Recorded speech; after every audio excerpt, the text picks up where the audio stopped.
আমরা বিভিন্ন monitoring team গঠন করেছি, প্রশাসনিক টিম গঠন করেছি। এখান থেকেও কিছু মানুষ যাবে হাজিদের সেবা দেওয়ার জন্য। 200 জন ডাক্তার নার্স নিয়ে যাচ্ছি, 1 কোটি টাকার ওষুধ নিয়ে যাচ্ছি, খুব ভালো ভালো ডাক্তার নিয়ে যাচ্ছি, নার্স, ফার্মাসিস্ট, টেকনোলজিস্ট নিয়ে যাচ্ছি। যদি দেখি কোনো রোগী মারাত্মক, ডায়ালাইসিস করতে হবে, বাইপাস অপারেশন করতে হবে, অথবা এক্ষুনি হসপিটালাইজ করা দরকার, আমরা বেশ কয়েকটা স্পেশালাইজড হসপিটালের সাথে চুক্তি করেছি। আমরা তাৎক্ষণিকভাবে তাদের হাসপাতালে ভর্তি করে দেব।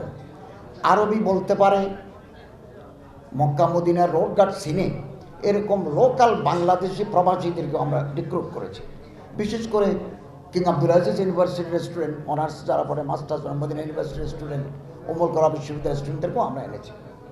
তো আমরা মক্কা মদিনা জেদ্দায়ও একটা গ্রুপ রাখছি হাজিদের সেবার জন্য। দেশ থেকেও আমরা একটা গ্রুপ নিয়ে যাব।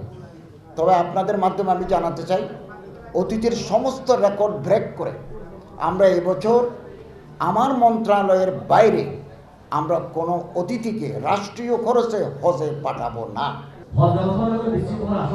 না না, আমরা এই মুহূর্ত পর্যন্ত হজের ব্যবস্থা নিয়ে কোনো বিশৃঙ্খলার আশঙ্কা করছি না। তবে চ্যালেঞ্জ তো থাকে, শঙ্কা থাকে, প্রবলেম থাকে, স্টিল প্রবলেম পারসিস্ট। কিন্তু এটাকে আমরা বিশৃঙ্খলা বলবো না, আমরা সুন্দরভাবে এগোচ্ছি। আশা করি আমরা এতে সফল হব। কিছু চ্যালেঞ্জ আছে, কিছু বাধা আছে, আমার মন্ত্রণালয়ের হজ উইং আছে। এমনকি আপনি জেনে খুশি হবেন, গতকালও আমাদের অফিসাররা মন্ত্রণালয়ে বন্ধের দিন অফিস করেছে আমার সাথে, আজকেও তারা অফিসে এসেছেন। কিছুক্ষণ পর পর আপডেট হচ্ছে। তো আমরা বিশৃঙ্খলার আশঙ্কা করি না। তবে চ্যালেঞ্জ আছে, প্রবলেম আছে, এগুলো আমরা আশা করি ওভারকাম করতে পারব। জনগণকে একটা সুন্দর, এবং আমাদের মাননীয় প্রধান উপদেষ্টাও আমার সাথে সার্বক্ষণিক যোগাযোগ রাখছেন যে তুমি আমাকে আপডেট জানাও। এবং আমরা একটা অ্যাপস করছি, এটা প্রথম, আগে অ্যাপস ছিল আমাদের দুর্বল, একটা অ্যাপস করছি। হাজিদের লাগেজ আমরা একটা ডিভাইস লাগিয়ে দেব, চেষ্টা করতেছি। এবং মোবাইলে মনিটর করে তিনি তার বুঝতে পারবেন যে তার লাগেজ এখন কি মক্কায় না মদিনায় না জেদ্দায়, কোথায় আছে। এবং তিনি দোয়া দরুদ পড়তে চান, আজকের কি ওয়ার্ক এটা টিপ দিতে পারবেন।